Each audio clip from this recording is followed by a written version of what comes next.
और हमारे साथ जुड़ गए हैं पंकज झा, हमारे संवाददाता। पंकज, सीएम योगी के दिल्ली दौरे को शिष्टाचार बताया जा रहा है, लेकिन इस दौरे की अंदरूनी कहानी क्या है?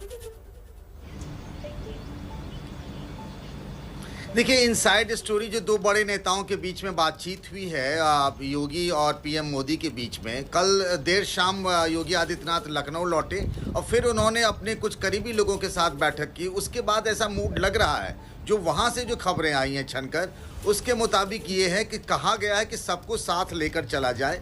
एक सामाजिक समीकरण बनाने की, बिठाने की कोशिश भी की जा रही है, जिसमें संभावित है कि अगले कुछ दिनों में यूपी मंत्रिमंडल में विस्तार हो सकता है और उन जाति, बिरादरी और समुदाय के लोगों को मंत्रिमंडल में जगह मिलेगी, जिससे यूपी के चुनाव में बीजेपी को लगता है कि वो उनके लिए अचूक हथियार बन सकता है। खासतौर से हम बात करें पिछड़ों के और ब्राह्मणों की बात की जा रही है। तो एक तरीके से ये कहा जा रहा है यूपी में मंत्रिमंडल विस्तार की भी खबरें लगातार आ रही है जी।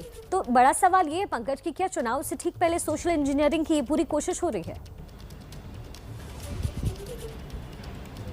जी हाँ, बिल्कुल। अगर आप देखिए 2017 के चुनाव में भी ये भी था, लेकिन हिंदुत्व था, लेकिन उस वक्त बात कुछ और इसीलिए थी क्योंकि वहाँ सत्ता में बीजेपी नहीं थी। इस बार बीजेपी सत्ता में है, इसीलिए चुनाव की रणनीति भी बदल गई है और उसी लिहाज से सामाजिक समीकरण को, यानी हम जो कहते थे ना मंडल और कमंडल, तो मंडल को प्रमुखता दी जा रही है, कमंडल उसके नीचे है। जी जी, बहुत शुक्रिया पंकज जी हमारे साथ जुड़ने के लिए। और देखिए यूपी में किस तरीके से सियासत में गहमा गहमी और साथ ही शगुन मंत्रिमंडल का पूरा विस्तार जो है उसकी भी अब कवायद हो गई है तेज।